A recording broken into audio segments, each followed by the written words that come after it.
Hello everyone and welcome to another video. So it has been a hot minute and a half since I last did a wrap-up video, and today I wanted to share with you my favorite books that I've read over the last little while. So in total I have 8 books that I wanted to speak to you guys about today. We have heaps of fantasy books here, but there's also like some contemporary and Japanese lit as well. I will chop up this video into the different genres, so if you want to go to one genre in particular because it interests you more, you can do that. And yeah, it's been a really wonderful last few months for me in terms of reading. There are like quite a few books that like I've picked up and DNF'd, and there's books that I'm still like halfway through. Like I'm currently reading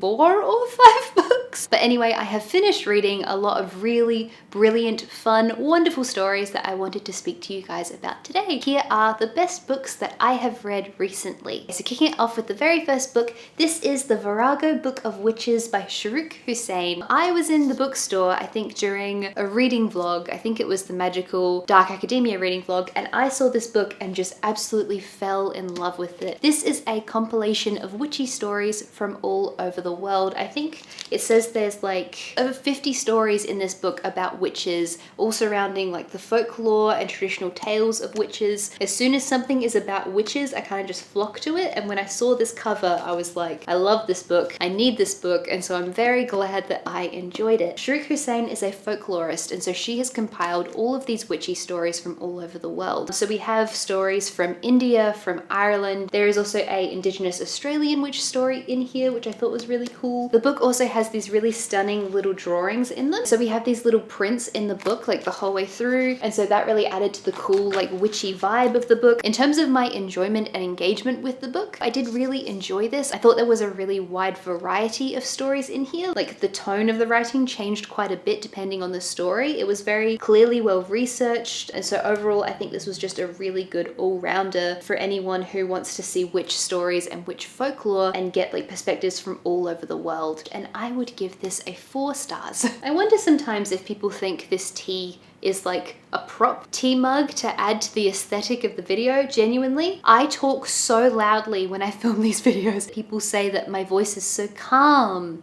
and like soft, except that when I film videos, I speak like double the loudness that I normally talk in real life, and it like hurts my throat just a little bit. So I normally have tea here because it's quite soothing. So yeah, whenever I film a video, I feel like I'm shouting. Like I feel like I'm really loudly shouting, and then I go to edit the video and I'm like, why do you sound so quiet? Jonathon Strange and Mr. Norrell. This is a book that I have spoken about to absolute death. I have spoken about it in so many videos since I read it, so I'm not gonna harp on about it for too long, just for the sake of not boring you guys. If you do want to see my really in-depth thoughts on this book, I did film a reading vlog where I read this little guy, but this is a story which is about 2 wizards who want to bring magic back to England, set during Regency England, so picture the time of like Pride and Prejudice. It's very beautifully written. Susanna Clarke did such an amazing job with the tone of this book, with like really capturing the Jane Austen style or like Dickensian style. This story really centers on like the academia of magic and the studying of magic, so it's a really wonderful, dark,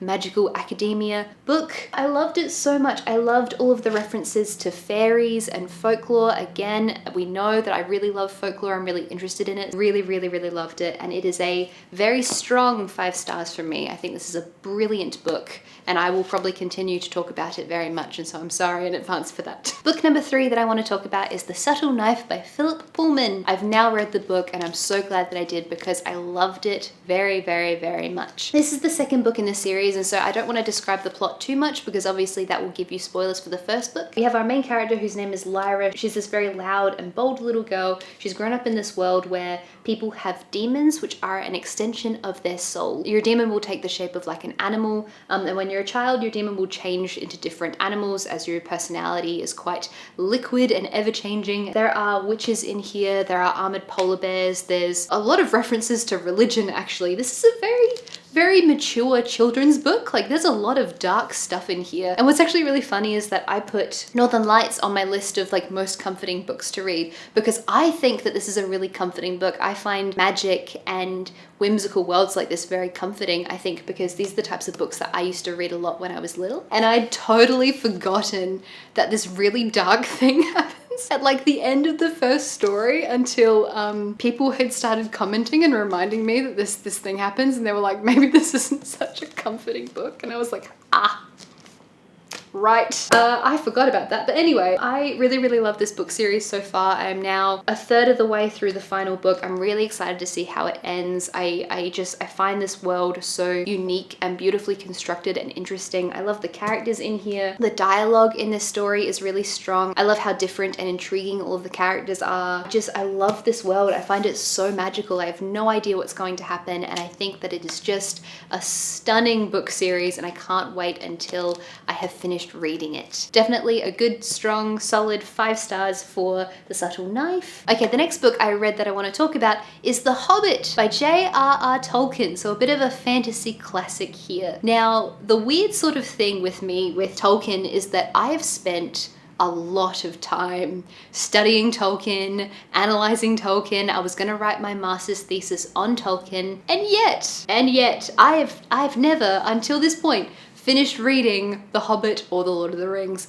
The thing is that I know the stories very well. I've watched the movies to death. I've read sections of the books. I just have never sat down and read them from start to finish, but I have made a commitment to changing that this year. So I want to read The Lord of the Rings soon, and I have now finally, from start to finish, read The Hobbit. And yes, it very much does stack up. Like, it is The thing is that, right, like if I don't know who you are, I'm not picking up the phone. There's like 3 people in my life who I will pick up if they call. And if their name isn't on my phone, then I'm not picking up the phone. Where was I? The Hobbit. We were talking about The Hobbit. It really does stack up. It is such a brilliant book. It's very engaging. I love the world building. I love the story. If you're not familiar with the story of The Hobbit, and now I'm assuming that most of you are, but for those of you who haven't read it, haven't watched the movies, The Hobbit is about a hobbit, which is a small humanoid creature. We have this hobbit who is quite a homebody. He likes having a good cup of tea and sitting next to his fireplace. And so one day the wizard Gandalf turns up at his home and asks him to go on this adventure with all of these dwarfs to help take back the dwarf kingdom inside the mountain away from the dragon who has stolen it, and Bilbo will act as a thief who will aid them in their journey. Bilbo is a very unlikely hero. He is the unlikely hero. He is the archetype. He is where it came from. And so Bilbo obviously doesn't want to go on this adventure to begin with. He wants to stay in his home and be comfy and cozy and drink his tea, but obviously ends up going on the adventure anyway and having a fabulous time and having a whole bunch of character growth. This story was inspired by a trip that Tolkien took when he was a child with his aunt who was a botanist. They went and they hiked a mountain, and yet there are no speaking women in this whole story. There's not a single female hobbit, human, dwarf, orc, what other races are in this book? Troll. There's no elf. There's no women anywhere. Like, there's references to them every now and then, but there's no characters who are women in this story. And so when I was in university, I wanted to write my thesis on Tolkien, and I wanted to look at the implications of this, because Tolkien is the most influential fantasy writer ever. Like, that's not an opinion, that's just like definitively he is. Like, his influence, if you look at the trajectory of the genre and what came before Tolkien and what came after, like, Tolkien was so influential, and we owe so much to Tolkien in the fantasy genre. However, the fact that there aren't any women in The Hobbit, like, obviously would have in some way impacted the genre, and so that was what I wanted to do my thesis on. I didn't end up going down that route for about 70 different reasons, but I did all of the preliminary research, and so I read a whole bunch about Tolkien and his childhood and his influences and all of this stuff. Again, I know it's deeply ironic because I hadn't technically finished reading The Hobbit, but anyway, I knew the story. I had planned to read it before I got any further in my research, but if you want to talk about gender and Tolkien, I have spent a lot of time on this topic. I do genuinely love The Hobbit. I think it is such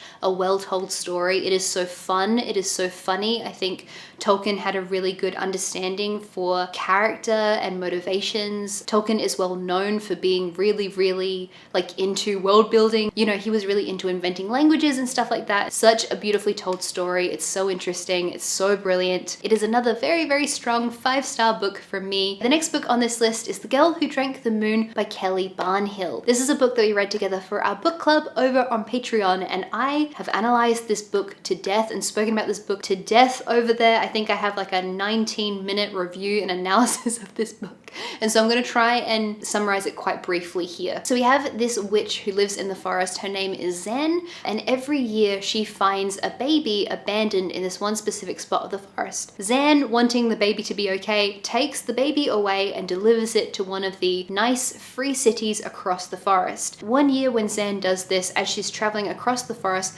with this baby, she reaches up, she accidentally gets the moonlight and feeds it to the baby. And the baby becomes magicked, I think that's the word. And so Zan decides to adopt this particular baby herself. I should say also that this is a children's story. It's a middle grade story. And so it's a really like quick, easy read. It's a very comforting, cozy read. A good, sweet little witchy story. My only real criticism with this book, while I really enjoyed it, I thought it was really good overall. I liked the tone. I liked the whimsy. I thought it was quite similar to The Girl Who Circumnavigated Fairyland and A Ship of Her Own Making. I wish that the overall meaning of the story had have been just a bit deeper and a bit more thoughtful. Like otherwise it was a really fun, good story. I liked the characters. I thought it was enjoyable and engaging, and I gave it 4 stars. I'm now moving on to the Japanese lit books that I read in the last little while, and the first one I want to speak about is There's No Such Thing as an Easy Job by Kikuko Tsumura. This book is a story about a woman in her 30s who lives in Japan. It's not clear what part of Japan she lives in, but she lives in Japan, and she has quit her full-time job because she developed burnout syndrome. That was one of the reasons actually why I really wanted to read it, because I thought, this is an interesting thing. Lots of us are feeling burnt out at the moment. I know a lot of people who are experiencing burnout, so I'd like to read a book about it. Overall, really enjoyed this book. This was another book we read for our Patreon book club. This story is chopped up structurally into all of the different jobs that she ends up working after she quits her like full-time job. And so she ends up working these like little weird eclectic short-term jobs. But at these jobs, weird and slightly wacky things start happening. So she ends up writing these adverts for shops that start to disappear. She is putting these little factoids on the back of like cracker packets, which suddenly get like all of these followers, and everyone like really loves these little factoids that she's writing. And so there are elements to this story that are just like a little bit weird and a little bit uncanny. However, that being said, I wouldn't put this book in like the magical realism category. I don't think the magical elements were strong enough to say this book is definitively magical realism. Like I really wish those parts of the story had have been fleshed out quite a bit more, because I thought they were really intriguing. It just kind of means that this book has kind of a mildly whimsical tone to it rather than being like a fully fledged magical realism book. I quite enjoyed it. I had a few little criticisms with it, but I thought it was a pretty good book overall, and I would give this book 3.5 stars. The second Japanese lit book I want to talk about is Nakano Thrift Shop by Hiromi Kawakami. This is a book which I thought would be set in Nakano, which is a suburb of Tokyo. I had a school there where I used to teach at, and so I was like, yes, Nakano, let's read about the suburb that I like. Or at least the suburb where I spent some time. This book is not set in Nakano. This book is about a thrift shop which is owned by a man whose last name is Nakano. And so this story follows a young woman who is in her late 20s, I believe, who works in a thrift shop. She doesn't really know what she's doing with her life. She's not really sure about many things, and it just kind of follows her journey and her experiences of working at this thrift shop. I really like that this story quite focused on the like objects of the thrift shop and paired the objects to like the characters and their experiences and the stories behind it. I thought there were a number of interesting side characters here, particularly Mr. Nakano himself and his sister. I thought the main character was reasonably fleshed out, and I thought she had reasonable character development. I thought her love interest had reasonable character development. I'm not sure whether it was the like audiobook narrator, whether I just didn't really gel with their voice or not, but I kind of struggled to like properly get engaged with the story on this one. The narrator kept putting on this like really thick accent for Mr. Nakano specifically, and he like with the way he spoke, he repeated himself a lot, and so it became kind of grating sometimes. Like yeah, I wish I had have felt more engaged with the story. I wish I had have been sucked in by the story more. Although I did enjoy it, I felt like there was a lot of like really nice quiet moments here, and it's a good book if you want to like slow down and read it slowly. It's a pretty calm book. And so yeah, I enjoyed the book. I thought it was good, but I wished I had have been hooked on the story a bit more. And so for that reason, I gave this book 3.5 stars. Okay, and the very final book I want to talk about is They Both Die at the End by Adam Silvera. I bawled my eyes out listening to this book. Like, I loved it so much. I had a friend who recommended me this book months ago, and it took me ages to get around to reading it, but I'm so glad I did because it was beautiful and brilliant and heartbreaking and just such a good book generally. When I was listening to this book, I started off listening to it while I was jogging, and I had to actually stop listening to it because I kept like tearing up. I didn't want someone to get on like a treadmill next to me and be like, why are you crying? God, you must really hate running. This book is about two teenage boys who are named Rufus and Mateo. They don't know each other at the start of the story, and each of them in the early hours of the morning get a call from a company called Deathcast, which is a new company. It's like a tech startup type situation. They know when people are going to die, and so they will give people a heads up on the day that they're going to die that this is what's going to be happening to them. And so Mateo and Rufus, they're just teenagers, and they, you know, have so many things going on, but they both individually get their calls from Deathcast saying that they are going to die. And so this whole book is set over the course of one day. It's a really quick book, a really good contemporary YA story. Like, I thought it was so good. I really loved their characters. I loved both Rufus and Mateo. I loved their backstories. I felt so like engaged by their stories, and I felt like I really cared about what happened to them. And so I really liked the characterization in the book. I thought the characters were all very believable. I loved how this book was very centered on like the character journeys of all the people.